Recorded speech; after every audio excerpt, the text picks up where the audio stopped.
और देखिए, इसे विडंबना ही कहा जाएगा कि दुनिया भर में हमारी पहचान स्पोर्टिंग नेशन के तौर पर तो नहीं है और उसके कई सारे कारण हैं।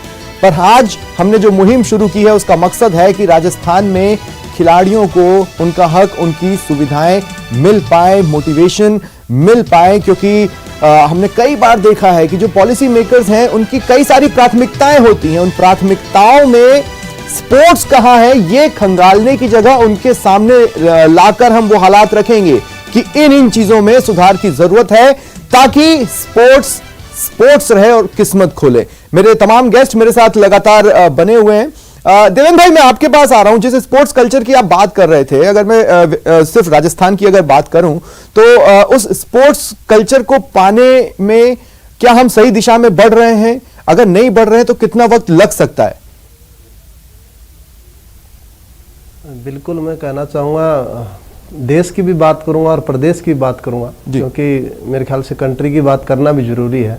तो जिस हिसाब से ओलंपिक में अब की बार भारतीय टीम ने परफॉर्मेंस दिया वो बहुत शानदार था, और कहीं ना कहीं पैरालंपिक्स में जो खिलाड़ियों ने परफॉर्मेंस दी वो अनबिलीवेबल परफॉर्मेंस थी। हम 24वें नंबर पे रहे और कहीं ना कहीं हम थोड़ा सा हम उन कंट्रियों की गिनती में आगे की खेलने वाली कंट्रियां हैं, अच्छी कंट्रियां हैं। और कहीं ना कहीं इसमें देखा जाए तो भारत सरकार का भी एक बहुत महत्वपूर्ण योगदान रहा। आपने देखा होगा, एक बहुत अच्छी कैंपेन चलाई थी देश के प्रधानमंत्री जी ने इसमें, और जब हम जीत करके वापस आए तो भी हर जगह एक प्रोग्राम हुआ और सोशल मीडिया पे और जितनी भी मीडिया थी उस पर काफ़ी इसकी चर्चाएं हुई। तो ये कहीं ना कहीं ग्रास रूट तक ये मैसेज गया है। और आज भी कहीं ना कहीं राजस्थान की मैं बात करूं तो हर माँ बाप ये सोचता है कि पुनिया जी ने बहुत अच्छी बात बोली, वो मुझे बहुत अच्छी बात लगी कि आईएएस या आईपीएस बनाना चाहते हो आप, खिलाड़ी बनाना नहीं चाहते हो। तो मैं इसीलिए कहना चाहता हूं कि स्पोर्ट्स कल्चर को हमें इस ऐसे ही तरीके से डेवलप करना होगा जैसे आज हमारा एक प्रोग्राम चल रहा है, बहुत से लोग देखेंगे इसमें, और हमें ग्रास रूट पे जाकर के उसके लिए काम करना होगा। वो उस पेरेंट्स को हमें जगाना होगा जिसको दिमाग में ये बैठ गई है कि मेरा बेटा आरएस बनेगा, मेरा बेटा खेलेगा तो जॉब नहीं मिलेगी। ऐसा नहीं है, खेल में भी एक जॉब है, बहुत अच्छी जॉब है। यहाँ राजस्थान में आप देख सकते हैं कि डीवाईएसपी बने हुए हैं, एसीएफ भी बने हुए हैं और ओलंपिक मेडल भी ला रहे हैं। तो कहीं न कहीं हमें इस पे काम करने की जरूरत है। सरकार को बहुत ज्यादा काम करना पड़ेगा इसमें। और मैं इतना कहना चाहूंगा कि जो फिर से वही बात बोलूंगा, इंफ्रास्ट्रक्चर बहुत वीक है हमारा, उस पर हमें बहुत काम करने की जरूरत है। बच्चा जाए तो जाए कहाँ? तहसील लेवल पे हमारे पास ग्राउंड नहीं है, डिस्ट्रिक्ट हेडक्वार्टर पे ग्राउंड है लेकिन हमारे पास कोच नहीं है। तो बच्चा जाएगा कहाँ? खेलने वाला बच्चा भी आज नहीं जा सकता। एक माँ बाप अपने बच्चे को जयपुर हर कोई नहीं भेज सकता, बहुत पैसे लगते हैं, हमारे पास इतने पैसे नहीं हैं, ग्रामीण परिवेश में नहीं है पैसे।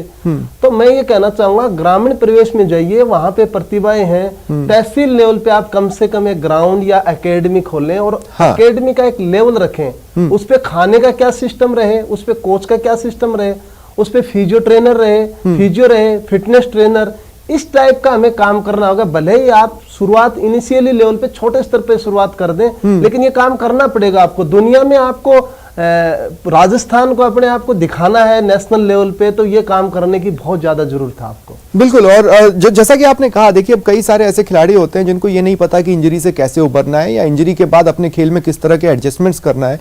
ये एक अपने आप में एक बहुत बड़ा टास्क होता है किसी भी स्पोर्ट्स पर्सन के सामने, लेकिन चूंकि अच्छे संसाधनों के लिए एक्सपोजर नहीं है, ऐसे में काफी मुश्किल हो जाता है उन लोगों के लिए। राजू लाल जी, मैं आपके पास आ रहा हूं। देखिए, जैसे माँ बाप चाहते हैं आईएएस बने, आरएएस बने, वो उनकी जगह पर सही है, वो उनकी जगह पर गलत नहीं है, क्योंकि हमने कई सारे सीनियर खिलाड़ियों को मुसीबतों के दौर से गुजरते देखा है।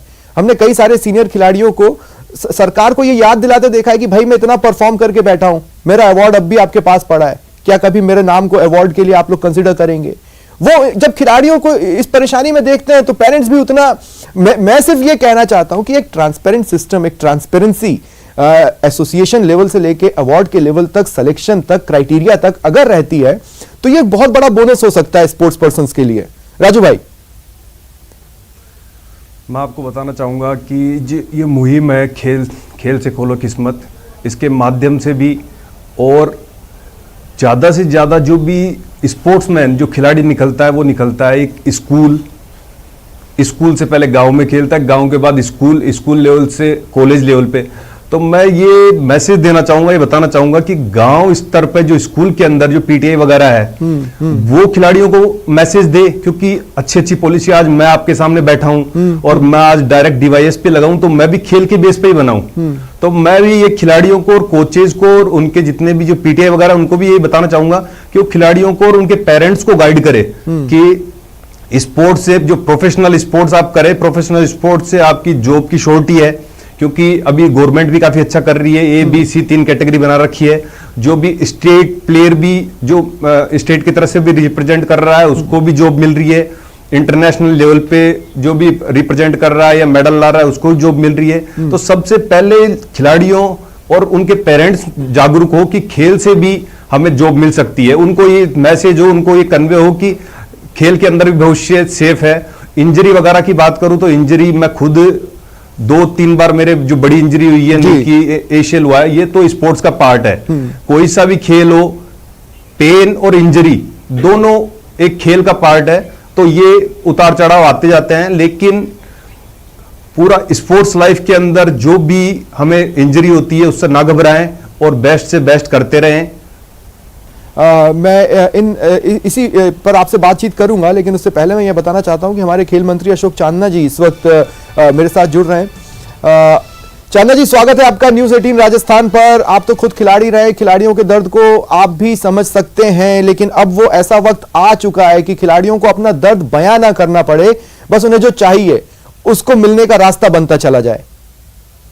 जी जी, बिल्कुल बिल्कुल सही कह रहे हैं आप।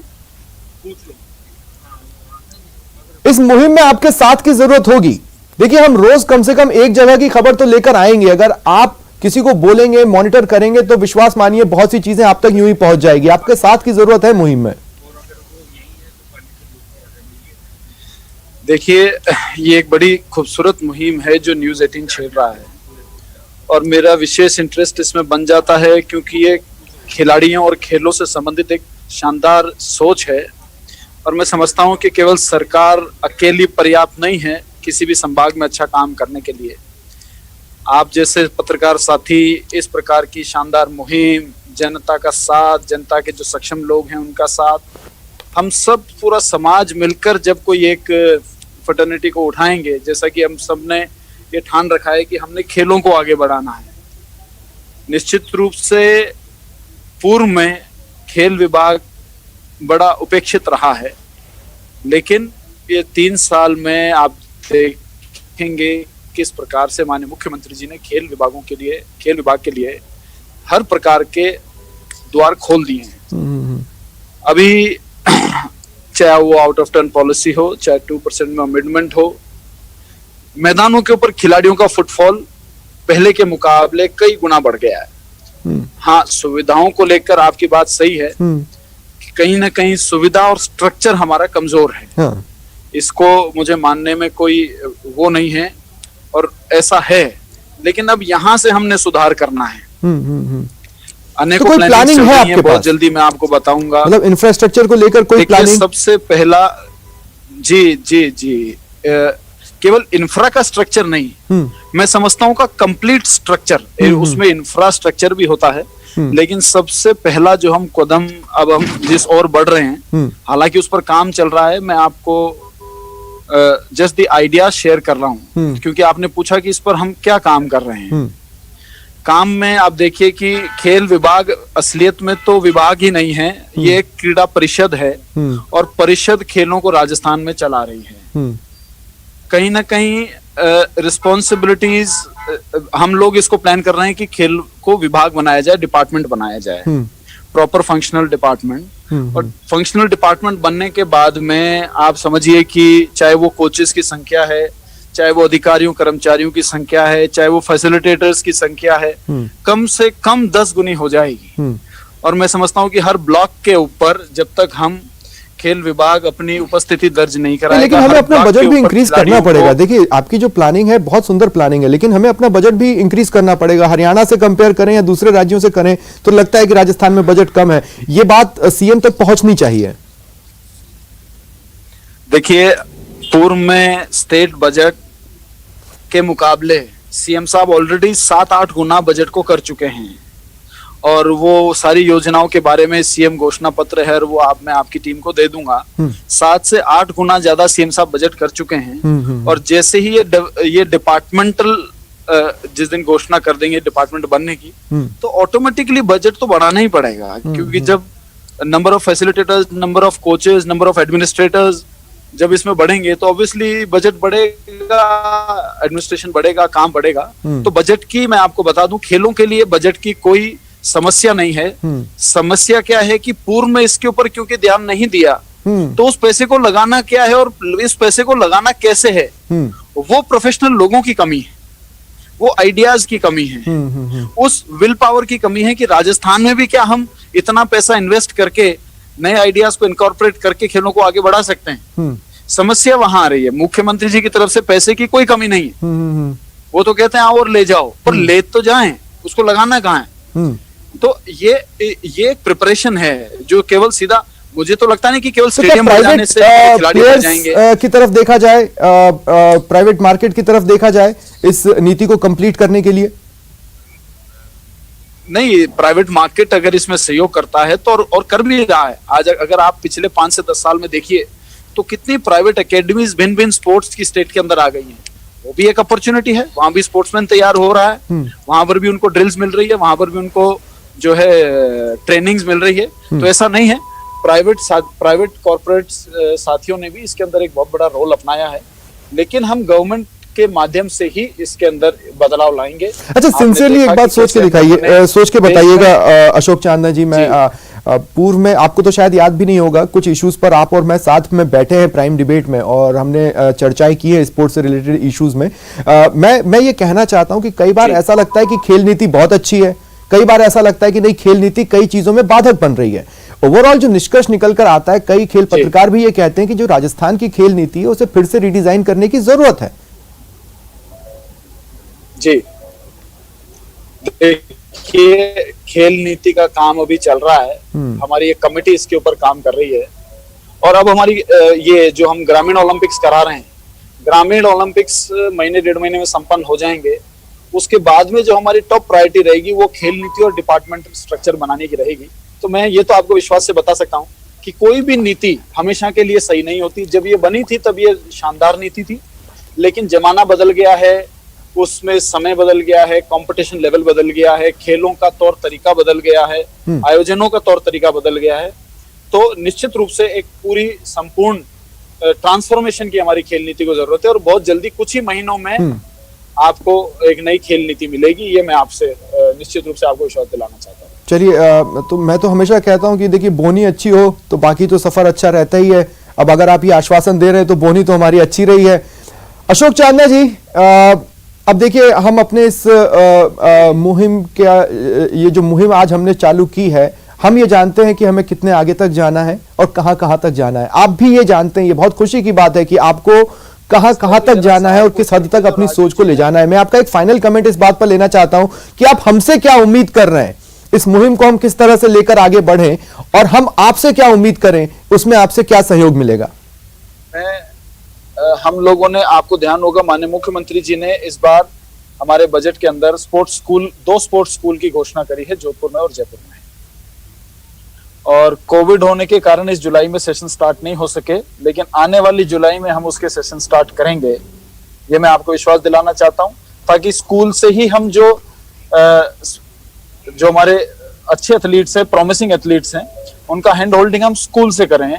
हम उसमें प्लानिंग कर रहे हैं कि 6th क्लास से ही हम बच्चे को हमारी स्पोर्ट्स डिपार्टमेंट की स्पोर्ट्स स्कूल के अंदर लेंगे और इसमें तकरीबन 800 साढ़े 800 बच्चे 6ठी क्लास से लेकर 12वीं तक खेल विभाग की स्पोर्ट्स स्कूल के अंदर जो परफॉर्मिंग बच्चे होंगे वो रहेंगे। उनकी डाइट के ऊपर उनके लिए रिहेबिलिटेशन सेंटर जयपुर के अंदर बन रहा है, 15 करोड़ का माननीय मुख्यमंत्री जी ने बजट दिया है, वो जल्दी इसी साल में तैयार हो जाएगा इस फाइनेंशियल ईयर के अंदर। वो सारी सुविधाएं जो हमारे खिलाड़ियों ने बताई है वो हमारी पाइपलाइन में है।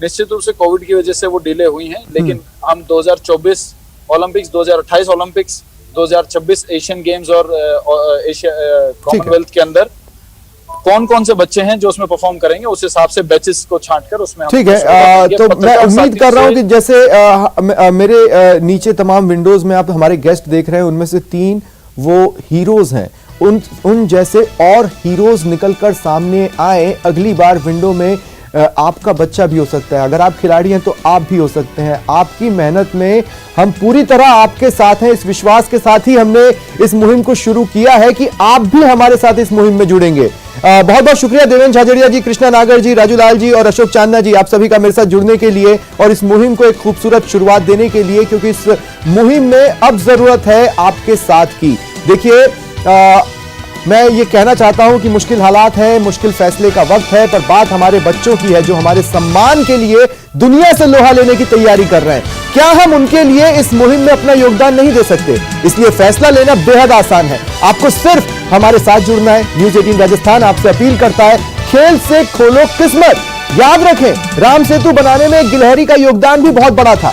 हम सभी को, हमको, आपको अपनी अपनी कैपेसिटी में योगदान देना ही होगा। मैं अपील करता हूं मुझे देख रहे सभी लोगों से, स्थानीय प्रशासन से, अथॉरिटीज से, अधिकारियों से योगदान दें। मुझे यकीन है साथ ही हाथ बढ़ाएंगे। हम निकलेंगे बाहर इतिहास रचने, खेल क्रांति से भविष्य को उम्मीद देने, खेल से किस्मत खोलने।